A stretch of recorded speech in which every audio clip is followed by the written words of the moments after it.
Why does Jesus say that no sign will be given to this generation except the sign of Jonah? What can we understand from the reference made to the Queen of the South?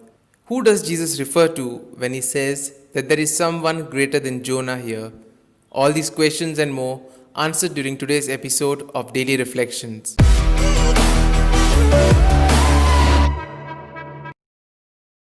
The Gospel today presents a very hard accusation of Jesus against the Pharisees and the scribes. They wanted Jesus to give them a sign because they did not believe in the signs and in the miracles which he was working. Which brings us to the first point, the sign of Jonah.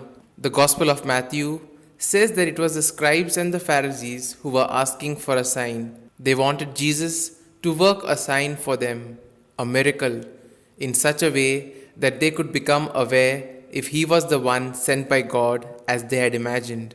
They wanted Jesus to submit himself to their criteria. They wanted to fit him into the framework of their own idea of the Messiah. There was no openness for a possible conversion in them, but Jesus did not submit himself to their request. The only sign that will be given is the sign of Jonah. How will this sign of the Son of Man be? The only sign will be the resurrection of Jesus. This is the sign which will be given in the future to the scribes and the Pharisees. Jesus, who was condemned to death by them and to death on the cross, will rise from the dead and will continue to resurrect in many ways in those who believe in him. The sign which converts is not the miracles, but the witness of life. Like Jonah, we can be called upon to be a conduit through which God's will is accomplished. Sometimes it doesn't matter if our hearts are not in what we do. The fact that we do it can be enough for God to achieve astonishing results through us. Which brings us to the next point, Solomon and the Queen of the South. The reference to the conversion of the people of Nineveh associates and recalls the conversion of the Queen of the South. This reminder of the episode of the Queen of the South, who recognizes the wisdom of Solomon, shows how the Bible was used at that time.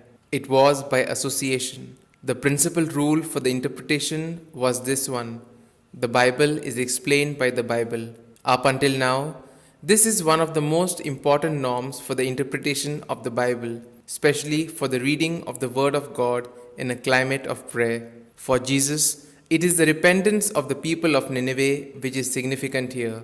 If they have the wisdom to recognize the authority of the prophet Jonah and to repent, then surely Jesus' generation should be able to do the same, given that Jesus is even greater than Jonah. The same applies to the Queen of Sheba, who came a long way to look upon the greatness of Israel's king. Foreigners like the Queen of Sheba and the Ninevites are better able to see the truth than the holy Israelites. Which brings us to the next point, greater than Jonah. After the digression of Solomon and on the Queen of the South, Jesus returns to speak about the sign of Jonah. The Ninevites were moved to repentance by the prophetic sign of Jonah, which they recognized as the authentic word of God. The story of Jonah describes how the disobedient prophet was swallowed up by a giant fish, and after 3 days he emerges on the shore. He repents, his life is turned around, and he preaches the message of salvation with gusto. He denounces the unbelief of the scribes and the Pharisees because something greater than Jonah is here. Jesus is greater than Jonah, greater than Solomon. For us Christians, he is the principal key for Scripture. We all seem to ask for signs from time to time, for they seem to give us greater certainty in what we believe. Apparitions, miracles, and other sensational events seem to be important not only for the contemporaries of Jesus but also for us. Yet, Jesus insists that the real sign is his own person. Here are some points for our personal reflection. As Christians today, personally and collectively, do we deserve the same criticism of Jesus?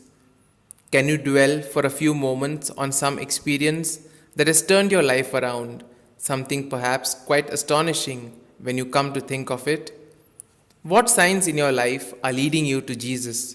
These points can be of great help to reflect on today's gospel. And if you like our reflection, do share the good news of our Lord. Have a good day, and may God bless you all. Amen.